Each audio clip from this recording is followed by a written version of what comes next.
The Monkey Murder by Stuart Palmer. After theatre crowds were flowing sluggishly around Times Square, and then suddenly an eddy was formed by the halting of a pugnacious little Irishman who stared back over his shoulder. "A fine thing," observed Inspector Oscar Piper with some bitterness, "when murderers walk the streets and thumb their noses at the skipper of the homicide squad." "Oscar!" gasped Miss Hildegarde Withers, clutching her rakish bonnet and peering into the crowd. "Did he really? That nice, neat man? That nice, neat man committed a nice, neat murder, and now he's going scot-free, and well, maybe he didn't actually thumb his nose, but he smiled and tipped his hat. That was George Wayland, the wife strangler. Blast him." The old-maid schoolteacher firmly gripped her friend's arm, steering him down a side street and into a smoky little basement restaurant. She ordered a bottle of Chianti and 2 plates of spaghetti with mushrooms, and then demanded to know what this was all about. "You were up at Cape Cod when it happened," confessed the inspector. "This fellow Wayland killed his wife for her money, trying to cloud the issue with a phony religious cult background." The body of Janet Wayland, a good-looking, rich and slightly silly dame of about 38, was found mother naked in the back bedroom of a house she owned up on East 64th. The place had been vacant for a year. Her husband had lived at a hotel while she was away, and there weren't any servants yet. But they had moved back in anyway, a few days before. The woman was lying on a sort of sacrificial altar, tied hand and foot. The room was fixed up so that it looked like the nightmare of a Hollywood set designer for B-budget horror pictures, and the idol above the altar was a big, ugly, stuffed monkey, its tail extending into a length of rawhide, which had been soaked and then allowed to dry and tighten slowly around the woman's throat. You can look at the official photos if you have a strong enough stomach. "Please leave my stomach out of this," Miss Withers said primly. "What a weird, unbelievable sort of murder. The kind we usually crack wide open in a couple of days," the inspector told her. "Usually the hard ones are easy. When we found out that Wayland stood to inherit more than 200 grand from his wife, and that they'd been rifting, or at least that she'd just returned from a year's marital vacation in California, that seemed to cinch it. To top that, we learned that Wayland had been seen in his wife's absence running about with a big, sexy Swede secretary, a luscious piece. That was the clincher. We arrested Wayland for murder. But what went wrong? Wouldn't he talk? He talked our arm off, stuck to his story that he returned from a business trip to Albany, and that as soon as he got in the house, he smelled the incense and heard the music. There was an automatic phonograph playing one record over and over, right there in the murder room. Oriental music by some Russian. Rimsky-Korsakov, probably the young prince and the young princess from Scheherazade. Miss Withers hummed a bit of it. Something like that. Anyway, he claimed that he had to break down the door of the room to get in. The neighbors heard a crash just a minute before he rushed out yelling bloody murder. The door had actually been bolted on the inside. We can spot things like that. And the window was locked too. Janet Wayland had been dead for about 2 hours then, and he claimed he'd just got in at Grand Central. He even had the right seat stub too, but he couldn't have picked up one of those at the station without ever getting on a train. We figured he'd bolted the door and broken in sometime before the murder, and then set up the door and crashed it again to make the proper noise at the right time. The schoolteacher frowned. "But Oscar, let me give you the rest of it. Wayland yelled for the lie detector test as soon as we picked him up, but it came out haywire. He showed a guilty reaction to some of the key questions. but he gave the same reaction to 3 or 4 of the harmless ones, so that was that. We had to let him cool, and no doubt started to bear down on the lady in the case. Inspector Piper grinned. You know our methods. We began to dig around, and we turned one of our lady-killing cops loose on the secretary. Inga Rasmussen worked as a secretary in the main office of the company where Wayland is a traveling salesman. He makes a couple of $100 a week peddling big mining machinery all over the country. Lieutenant Bartz gave the girl quite a play, but after a week he reported that as far as he could see there was nothing in it. She had only gone out with Wayland because she was new in town and didn't know anybody else. It had only been dinner and dancing anyhow. And while Wayland hadn't admitted having a wife out in California, he also didn't make any more than the usual polite passes in the taxicab on the way to take her home. I wouldn't even know about those, confessed Miss Withers with a faint note of regret in her voice. But do go on. That's about it. We couldn't trap Wayland in any important lie. We couldn't trace any of the phony theatrical junk in the murder room. But traveling like he did, he could have picked it up here and there. He had motive and opportunity. So we piled up what evidence we had, and then the district attorney refused to take it to the grand jury. His objection was that George Wayland, from everything we could find out about him, is such a simple, ordinary, unimaginative guy. He is Mr. Average American, likes baseball, smokes popular cigarettes, reads the front page of the newspaper, and then turns back to the comics. He goes to the movies to see Betty Grable and Ann Sheridan. He bets on Joe Louis and the Yankees, orders ham and eggs or steak in a restaurant, drinks beer or bourbon, and goes to church once a year on Easter. I don't follow, the schoolteacher interrupted. Many murderers were average citizens. Look at Judd Gray and Crippen. Wait, according to the DA, and I'm inclined to agree, the average citizen commits the average murder. He uses a gun or a knife if he's a man, a sash weight or poison if he's a woman. I know what you mean. Something more has gone into the composition of Janet Wayland's murder than the 2 blockheads to kill and be killed, to paraphrase De Quincey. Something unlike Wayland. You admit he might commit a murder, but it wouldn't be the kind of murder this is, even though you're sure that somehow he did it anyway. Piper nodded. The murder was out of character. Any good defense attorney could point out Wayland as the average man and then ask a jury if they believed he'd think of strangling anybody with the tail of an East Indian monkey god. That, and plus the locked room thing, would get him off, probably. See what I mean? I do indeed, but where did Wayland get the idea? Must have read it somewhere. But where? Yet he did it. I've been a cop long enough to smell a real wrong-o, and he's one. Miss Withers sipped the last of her wine, which she had liberally diluted with seltzer. You seem to be on the horns of a dilemma, Oscar.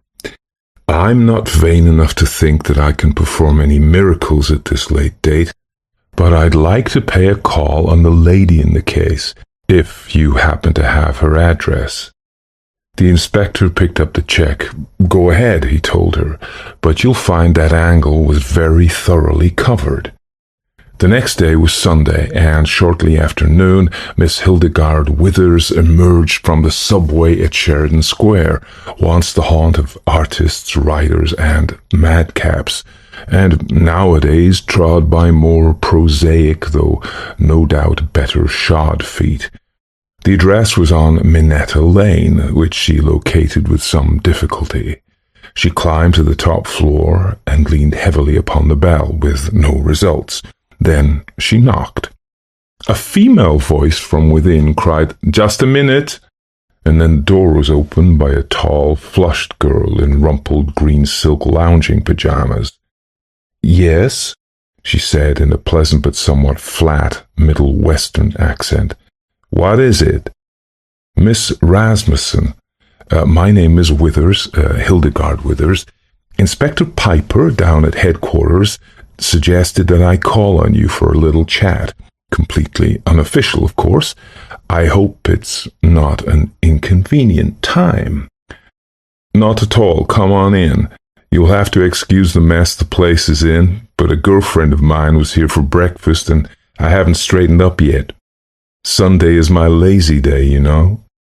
The room was small, with high, narrow windows, and had been cheerfully, if somewhat artily, furnished with rattan and chintz and cheap brassware. Inga indicated the couch. "Do sit down while I fix myself up. I won't be a minute." If it was lipstick that the girl intended to put on, she was already wearing a smudge of it on the lobe of her left ear. Miss Withers sniffed disapprovingly, but all the same she was resolved that if she had any choice in her next reincarnation, she was going to insist on red gold hair, apple blossom skin, and eyes like drowned stars. She sat there quietly until Inga returned. "No doubt you'll think I'm a meddlesome character," the schoolteacher began, "but after all, a woman was murdered." Inga flashed. "If you're hopping on the Wayland thing, I never saw Mrs. Wayland, and I'm sorry I ever saw Mr. Wayland, and I'm not going to be badgered about it any longer." Miss Withers nodded.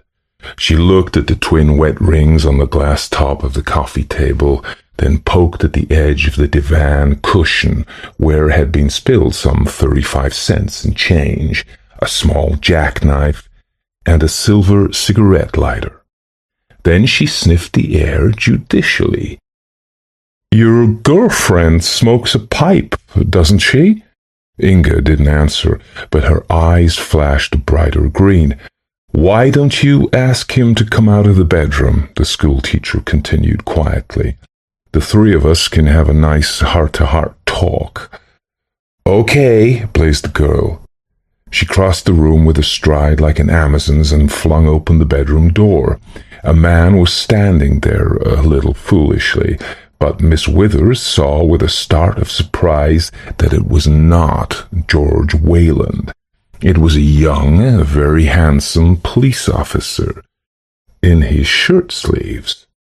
"Gracious," she murmured, "if it isn't Lieutenant Bartz." The girl seized his arm and drew him into the room. "Tommy, make her stop asking questions and go away." The lieutenant looked unhappy. I don't see." "The murder of Janet Wayland is still in the open file, young man. And didn't the inspector tell me that you had dropped this line of investigation?" He smiled sheepishly. "I'm not on duty now, ma'am. We sort of got engaged, Inga and I. We can't do much about it now, though, on account of it isn't ethical for me to marry any suspect. I mean, anyone involved in the case, at least not until it's settled. You won't go telling Inspector Piper, will you?" Miss Withers was beaming. How perfectly romantic. So policemen do have their softer moments. I was beginning to wonder. The inspector only proposed to me once, years ago, and he took that back before I could accept him. She congratulated them both. "I hope now," Inga said, "you'll believe that I hardly knew that awful Wayland man. If this case could only be settled." Lieutenant Bartz put his arm around her. "Inga is just dying to cook my breakfast every morning," he said, "and fight with me for the comic section." "We'll have 2 papers," Inga said fondly. "And you'll sit there and tell me what you dreamed the night before." He turned. "Inga always has the cutest dreams." "My father," Miss Withers advised him, "always said he would rather hear it rain on a tin roof than hear a woman tell her dreams. But young love, ah me, and all that stands in the way is the spectre of Mrs. Wayland, isn't it? If you're going to try and take that case out of mothballs, the lieutenant offered, I'd like to help in any way I can. Inga nodded too. Then let's put our heads together and figure out a way for me to pay a call on George Wayland, Miss Withers said. There was an immediate huddle, with the lieutenant suggesting that she could say she was a newspaper reporter, and Inga offering the idea of Miss Withers claiming to be a member of some religious cult that the late Mrs. Wayland had belonged to, out in California. I'm afraid I'm not the type for a reporter, and Wayland is no doubt allergic to them anyway by this time, and I couldn't pass as a devoted follower of the Swami anyway. Lieutenant Bart snapped his fingers. I happen to know that Wayland is trying to cash in on his wife's property. The house is going to be listed for sale, so why not pretend you're a buyer? Say no more, young man. Miss Withers took her departure, but she was only halfway down the stairs when she heard the sound of young, impetuous feet, and Inga came up beside her, wearing a raincoat. I'll walk with you as far as the corner, the girl offered. I want to apologize for the way I talked to you when you first came in, and anyway, I want to bring back some ice cream. Tommy loves gelati. That's the Italian ice cream that's so crisp and creamy. The schoolteacher, a little touched, said that was all right. Why didn't Tommy come, too? I set him to washing dishes, Inga confided.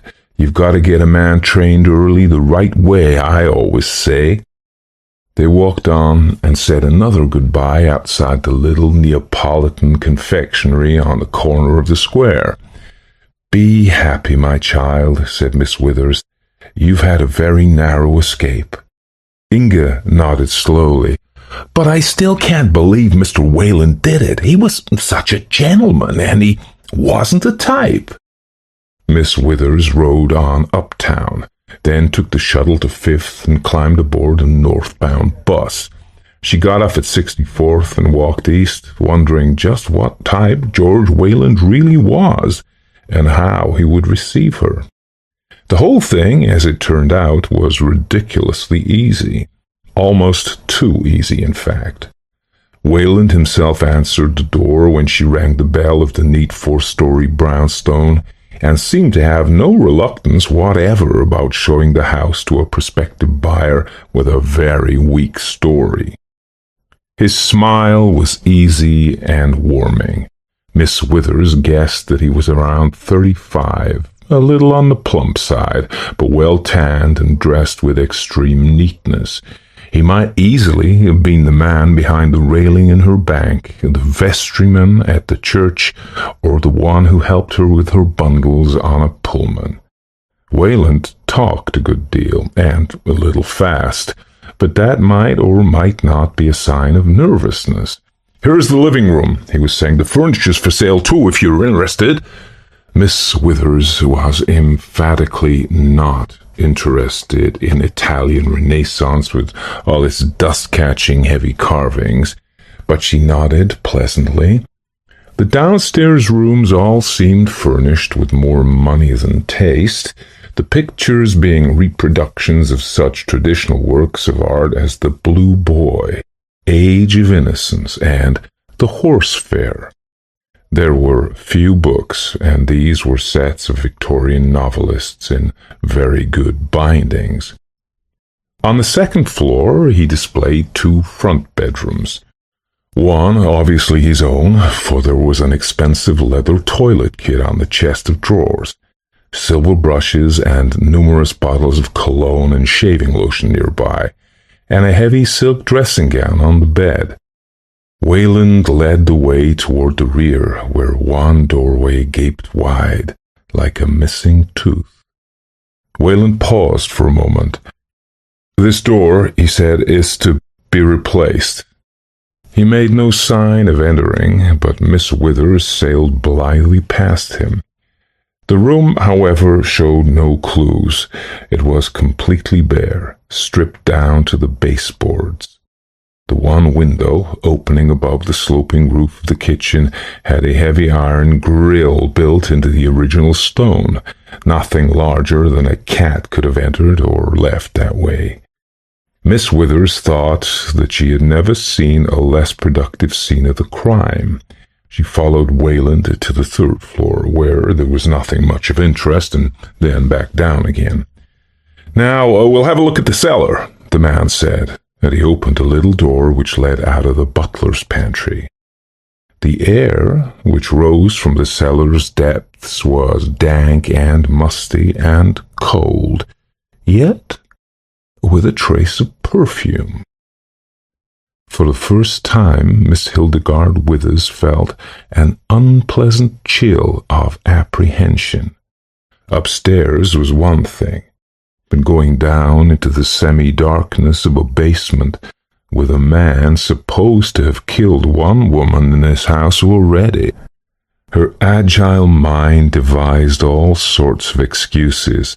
She could say that she had to run along, that her friends were waiting, that the house was too large. "One who never turned his back, but marched breast forward," she quoted. After all, Wayland was no more dangerous in one place than another. She started, a little gingerly, down the stairs.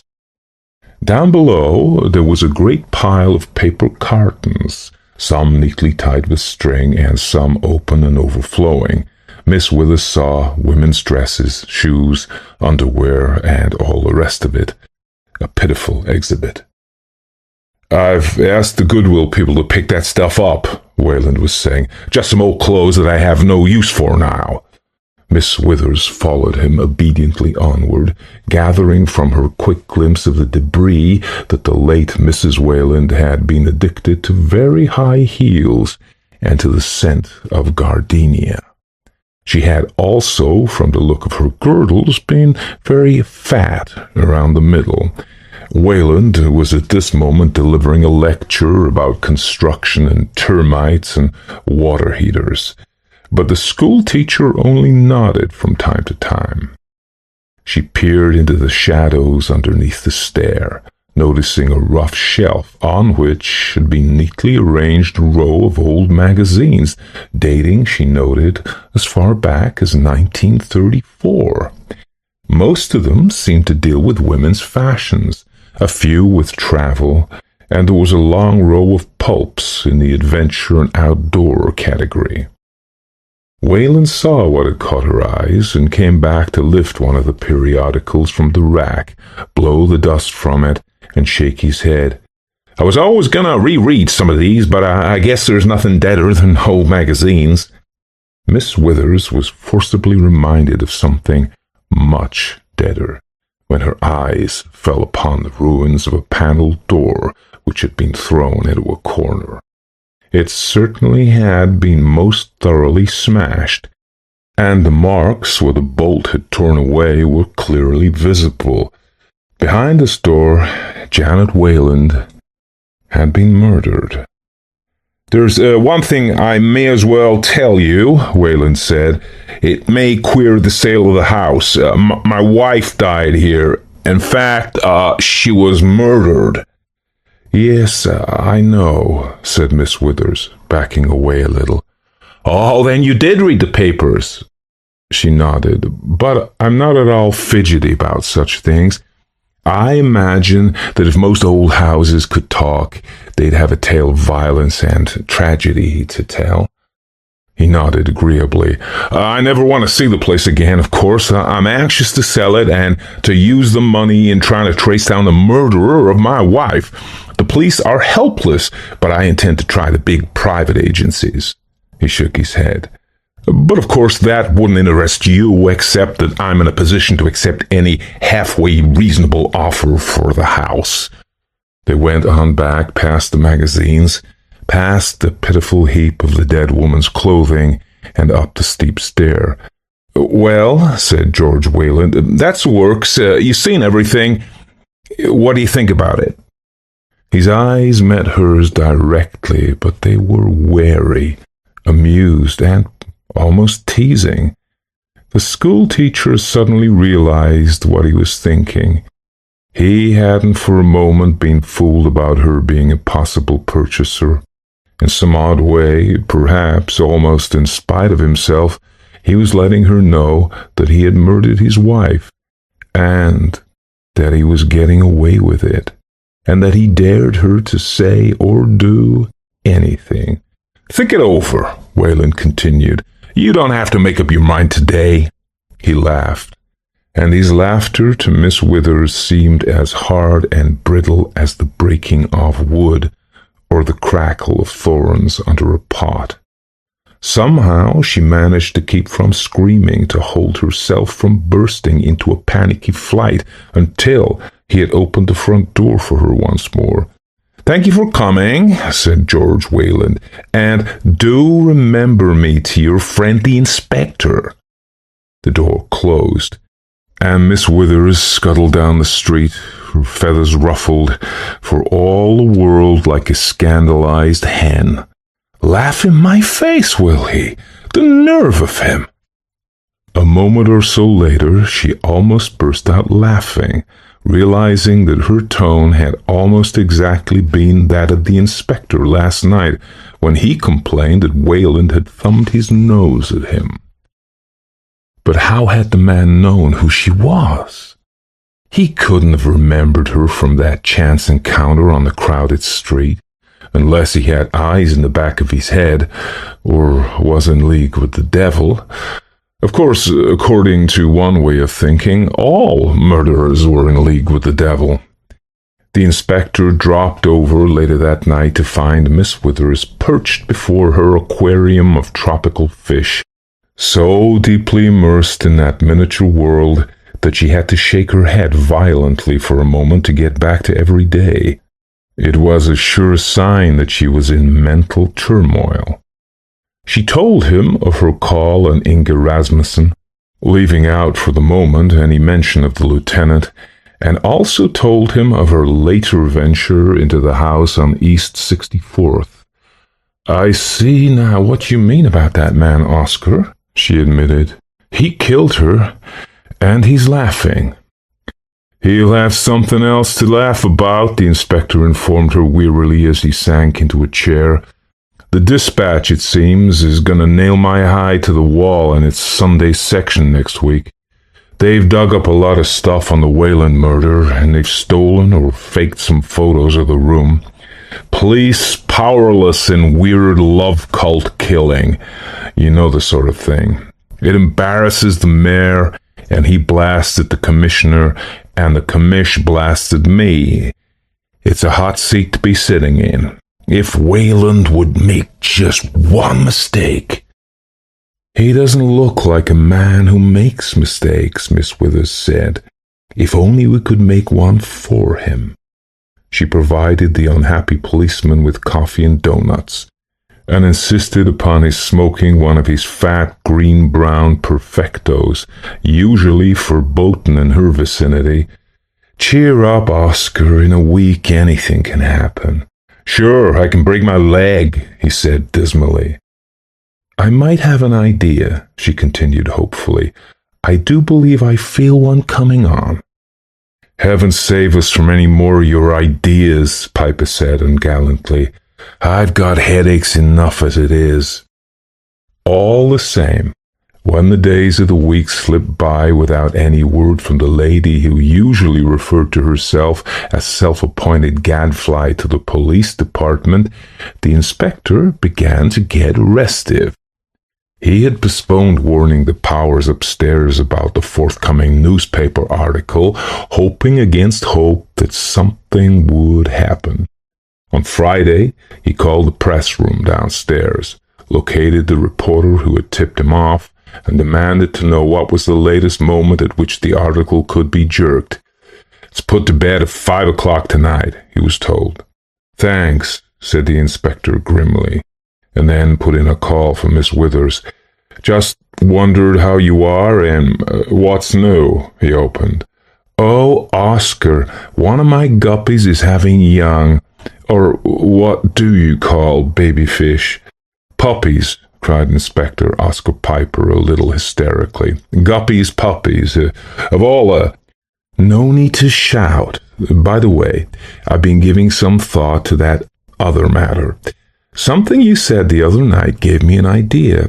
Of course, it all depends on one thing and another." "What things? I sit here on a hot stove and you double talk?" "Oh, whether there's a payphone in the ice cream store, and what kind of job they did for me out in the printing plant at Dunellen, New Jersey, and what time the Goodwill Industries truck gets around." He began to burble again, and she promised to call back and hung up.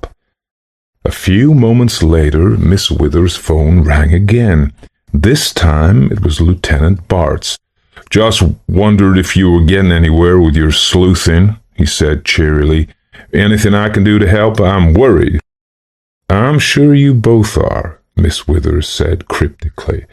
"That's right. Inga and I are very anxious because if the case doesn't get settled, why, then we can't get married." "Exactly. Believe me, you'll be the first to know. Or almost the first, anyway." Miss Withers went back to her aquarium, where the female guppy was having trouble with her 11th offspring. The viviparous mite finally had to be removed by a pair of tweezers, its mother wrapped in wet cotton and then replaced in the tank, whereupon she immediately produced numbers 12 and 13. It was shortly after 4 o'clock when the schoolteacher received her long-awaited call. "This is Max speaking," came the querulous, unsteady voice of a lifelong alcoholic. "It's all set, ma'am. We made the pick-up this afternoon." "Well, thank heavens!" Miss Hildegarde Withers immediately seized her capacious handbag, her umbrella, and then jammed on a headpiece which looked, as the inspector had once said, as if it had been designed by somebody who had heard of hats, but never actually seen one. Her trip downtown and her entrance into the office of the inspector were breathless. The little man looked up from his desk, which was littered with half-smoked cigars. "Come down to say goodbye, Hildegarde, because Monday morning I expect to be sitting at a precinct desk." "Nonsense, Oscar. You're not going to be busted, to use your own ungrammatical term, because you're going out right now and arrest George Whalen for the murder of his wife." "Oh, I am," the inspector snorted. She nodded brightly. "And while you're there, go down in the cellar and pick up a copy of one of the magazines on the cellar shelf. It is, if I remember correctly, Tropical Adventure Tales for October 1939, and there is something on page 26 that you simply must read. The district attorney will be interested in it later, but right now you must read it loud to Mr. Wayland after you have him here." Inspector Piper stared at her hard. "On the level?" She nodded. "Cross my heart." The inspector hesitated, shrugged, and then suddenly went into action. As soon as he had left the office, Miss Withers picked up the telephone. "Inspector Piper wants you to locate Lieutenant Bart's," she said sweetly to the man at the police switchboard, "and ask him to come down at once, because there's good news for him." Then she calmly sat down, having sowed the wind, to await the whirlwind.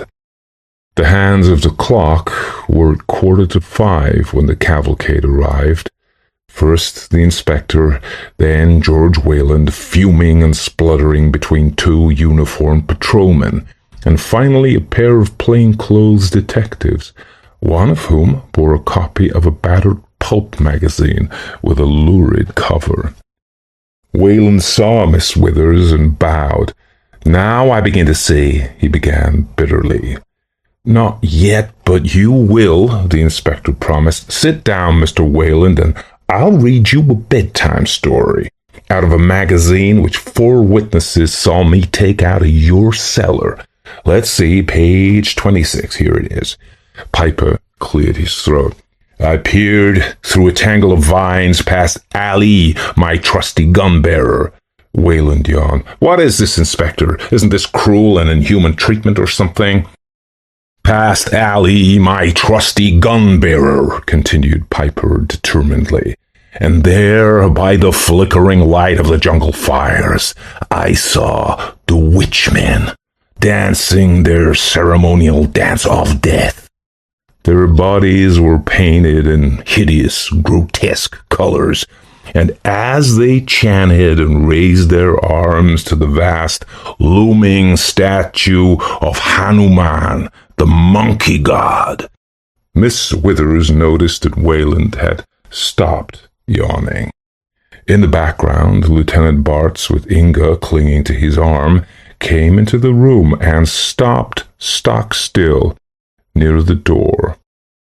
The inspector's flat, Brooklynese tones contrasted strangely with the purple prose he was reading, but he held his audience spellbound all the same.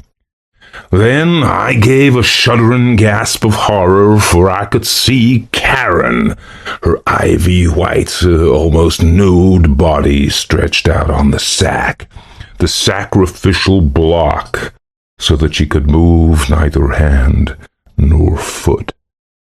Her pale, lovely face was upraised to the idol, frozen with terror. The music rose to a crescendo, pulsing in my veins. Swirls of incense from the stolen temple vessels rose around the tortured girl, but the worst was yet to come. No, this could not be the thing. The statue of Hanuman, the monkey god, was alive. Its tail was moving like a sinuous hairy snake, moving down slowly to wrap itself around the throat of the helpless girl, to be continued in our next issue. Wayland had struggled to his feet. It's a lie, he screamed. It's a frame-up. I never read that magazine. You never remembered reading it. You never remembered where you got the idea for the murder, but you were unlucky enough to keep the proof that will send you to the chair. Piper held the magazine spread open in front of the prisoner. In your own cellar, you mug. The sweat was pouring from Wayland's round face, but he made one last feeble effort. But the door! You admit I had to break down the door. You broke it down before the murder was committed, and then set it up again so you could smash it at the right time with witnesses listening. The fight was gone out of the man now. He held his head in his hands, sobbing a little. Miss Withers leaned over and whispered something to the inspector. What? He cried. But of course, Oscar, he couldn't have done it alone. Somebody had to. No, I was alone, cried Wayland. Inga didn't. Shut up, you fool! Inga cried, tearing herself away from the young detective and hovering over Wayland like an avenging fury. You weak, sniveling fool! They've trapped you! She stopped, suddenly biting her hand. The room was still. I was about to say, continued Miss Withers, that somebody had to be on the inside of that room to bolt the door for him so he could break it down. And what is more likely than that it should be that young lady who rushed out so fast to telephone a warning to him when she heard I was coming to snoop around? Prove that in court! Inga cried. Your mistake, Miss Withers advised her, was made when you set your fiancé to washing the dishes so you could get out and make your phone call. No girl in her right mind would do a thing like that before she had the young man signed, sealed, and delivered. Then everyone started talking at once. The inspector took over very swiftly and efficiently, and at that point, Wayland and Inga Rasmussen were hustled off down the hall in different directions. After a little while, Piper returned to his office, mopping his forehead. Miss Withers sat there quite alone, reading tropical adventure tales. He nodded jubilantly. They're both confessing a mile a minute, each trying to put the blame on the other one. Even if they repudiate their confessions later, we've got more than we need. Redheads are hot-headed, Miss Withers observed. I counted on that. She looked at her watch. 5:30. I'm sorry there isn't time to stop that feature story. Huh? Oh, that won't matter. The editor will just look like a fool, panning us for a murder that was already washed up 2 days before. He looked around. Where's young Bart's? Gone to turn in his badge for being made such a fool of. She never intended to marry him.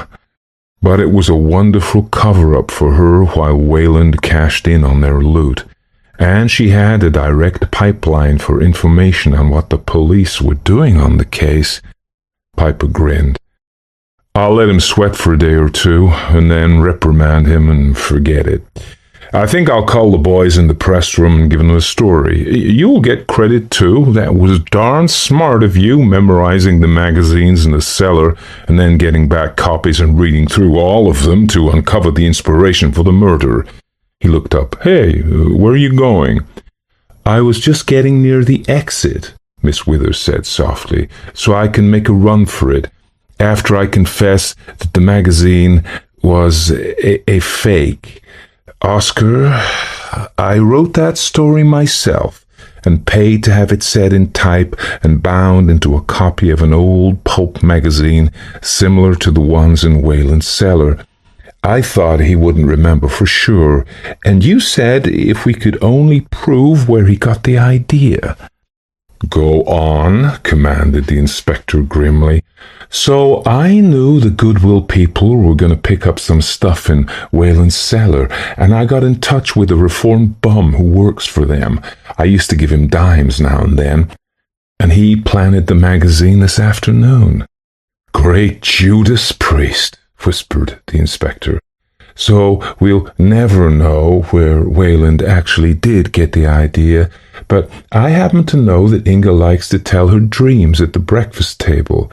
It might very well have been one of her nightmares, a nightmare that came true. She adjusted her hat so that it perched a little more precariously than before, and started out. Come back here, the inspector commanded. Miss Withers smiled feebly. You're not furious with me? Furious?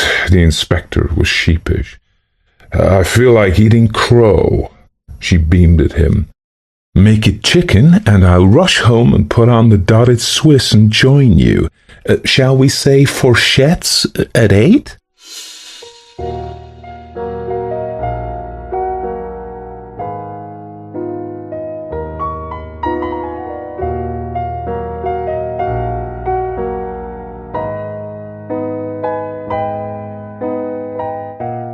Well, that was The Monkey Murderer by Stuart Palmer, and before I say anything about the author and the story, which I intend to do very shortly, I must apologise for my accent. I don't know what got into me, really. It was such a fun story, though. It was an absolute hoot. I really enjoyed the story. But I started off, I thought, well, there's no point doing... I'll tell you why it was. There was a guy commented saying about how complaining that all the British narrators speak in the same voice. Now, we'd had discussions about whether we should have, French stories read by Frenchmen, American stories read by Americans. We came to the conclusion that, no, I was going to read them all. Fair enough. So I thought, well, there's no point me doing this. Yeah, so this guy's comment was that, that he said it worked for Sherlock Holmes, but he just felt that he was quite cross, I think. He felt they just did too much. And I said, well, I just did another story set in the north of England, and I did it in my kind of an exaggerated version. It depends who I'm talking to, of my native accent. So, and then somebody else had said, my trouble is I listen to people. It's a big mistake. If I can give you one piece of advice, never listen to anybody's opinion. They all say things that are good for them, but really make no sense for you. So just do what you think yourself. But what these people had said, number one, this guy saying, all these British narrators doing this, oh, Sherlock, here I come, all that kind of stuff. And then I thought, okay, fair enough. And then this other lady had said she'd like them all done in mid-Atlantic. Like Cary Grant used to speak like, and various people like that. And I thought, you know what, that's a really cool accent, but I don't think it exists as such anymore. But it would be ideal for, you could almost hear this stuff done in that mid-Atlantic accent. So I thought, did Robert Mitchum know he's more American, isn't he? So I thought, okay, that's what I'm going to do. So I started off sort of English, but not posh English. And then I was talking about her, doing her voice, and I thought, well, I'll do mid-Atlantic. And then all these other characters came in, and I became more, you'll be the judge of this, more American, but varying American. So he said about Brooklynese. Well, I can't do a Brooklyn accent. And then New Jersey pops up, and I thought, oh, I see Hildegarde as sort of like an Edith Wharton type accent, like a very refined, almost English, like Vincent Price, his accent was almost English, but it all went wrong, didn't it? And in the American accents, and then so-and-so's Midwest, I'm like, oh, good, right, okay. And then, I'm like, I got a bit lost. And I noticed in some bits of it, these people, they were varying in the mid-speech. They were going right down to Carolina and places, North Carolina and places like that. And then, who knows where they went. And then somewhere out on the Titanic in the middle of the Atlantic, And then back to Carlisle. So, sorry, I hope that didn't spoil your enjoyment. I totally loved doing the story. And sometimes I think my sense of humour, if you call it that, carries me away, and I just think what a hoot it is, so I'm going to continue doing it. And then I thought, oh God, this is going to ruin downloads and viewers on the channel. They're going to just go, no. I had a guy the other day who bombed by a gambling advert. And then that was it. That's as far as he got, but he wanted to tell me that he was very upset. I don't know what the upshot of that was. And then many things are beyond my control. Certainly the kind of adverts. I don't know if he thinks I sit and select them personally. For him, going, hey, do you know what? I know I'll wind him up. Anyway, that's enough of that nonsense. Stuart Palmer was born June 21st, 1905 in Baraboo, Wisconsin. I don't know if you actually said Baraboo. They probably don't say it like that. He was an American author, renowned for his detective fiction, particularly the Hildegarde Withers series. We did the Case of the Yellow Canary already, featuring her. She's such a fun character. Before finding success as a mystery novelist, Palmer worked in various jobs as a newspaper reporter. So there's a touch of that in this story, I think. And Hollywood screenwriter. His writing career took off with the publication of The Penguin Pool Murder in 1931, which introduced Hildegarde Withers. Throughout his career, he wrote 14 novels and numerous short stories featuring Hildegarde Withers, as well as other detective fiction and screenplays. His work was characterized by wit and humor. I think we've got plenty of that, alongside clever mysteries.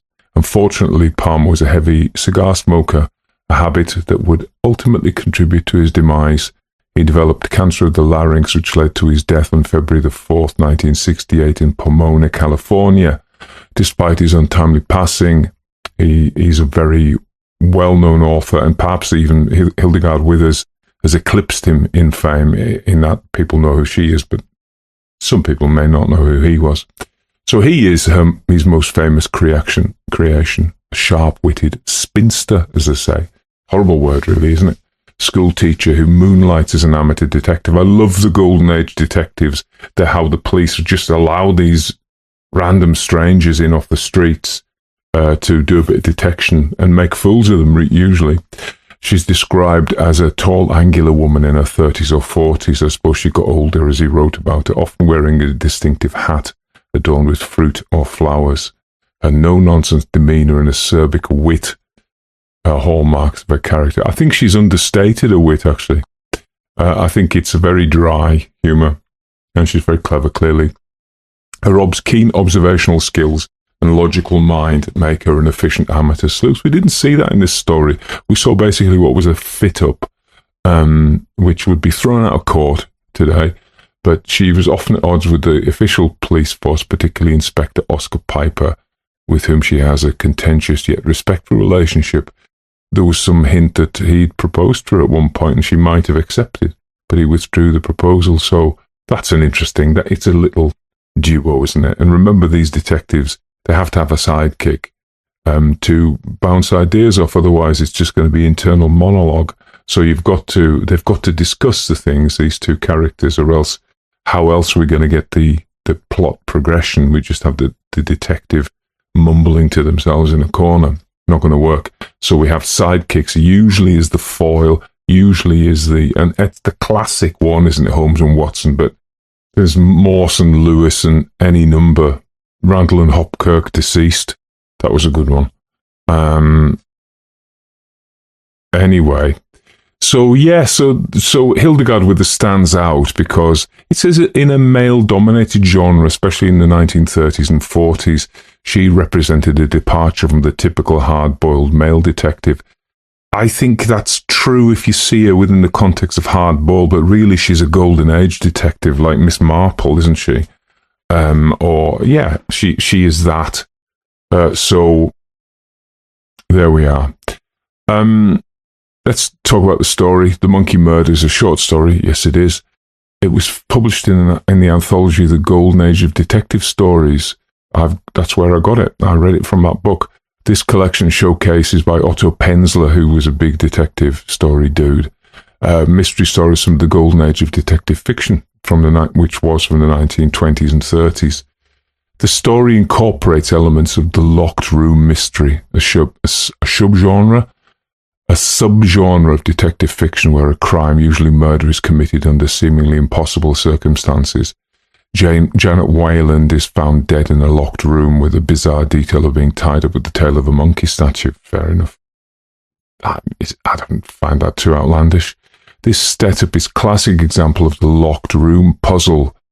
I'm not sure that Hildegarde actually solves the locked room. You know, we've done one or two locked room stories. The House in Goblin Wood was a recent one, and they work out what's going on, but there is no. I mean, yes, she says in The Golden Canary is another one. And The Golden Canary, The Yellow Canary by Stuart Palmer also was another locked room. But in this case, it's the issue that it's a fairly simple thing. He bust the door down first, propped it up, and that was that. It's also there's another genre called the inverted detective story, where we know at the beginning who was murdered and who did it, and we just have to work out how it was done. So, in very often in detective stories, it starts off, we don't know who the murderer is, and the classic detective story is the detective working out. But the inverted detective story, which is this, really, because there's not a lot, there's no real development or red herrings or anything. Wayland was the murderer. Everybody knows. We just don't know how he did it. So it's both so let's put it into three boxes. It's Golden Age, because it's not hard-boiled. It's it's more the nicey-nice detectives. They're not morally dubious. They don't drink whiskey all the time. Hildegarde, I can't imagine Hildegarde. I mean, she puts seltzer in her wine, for goodness sake. She's not hard-boiled, okay? So she's Golden Age. It's a locked room, and it's an inverted detective story. So we put it into three boxes there. John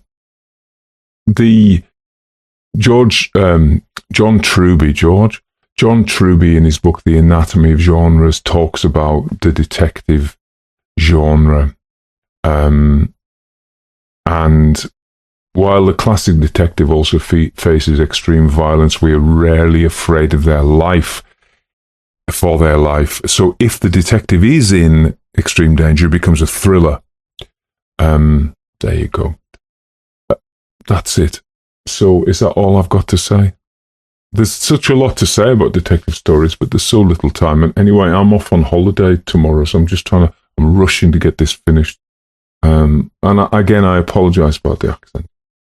I had a tremendous amount of fun doing it, and I hope my wandering accent didn't put it off for you. I'm sure it did for some people, and I apologize to them. My only excuse is I didn't intend to do that. There's David Walliams has this character of this evil uncle who's a bit like Stalin, and he said he is a very bad man, but in his heart he wants to be good. So I wanted to be good, but I couldn't. I just had to carry on with my sense of humor.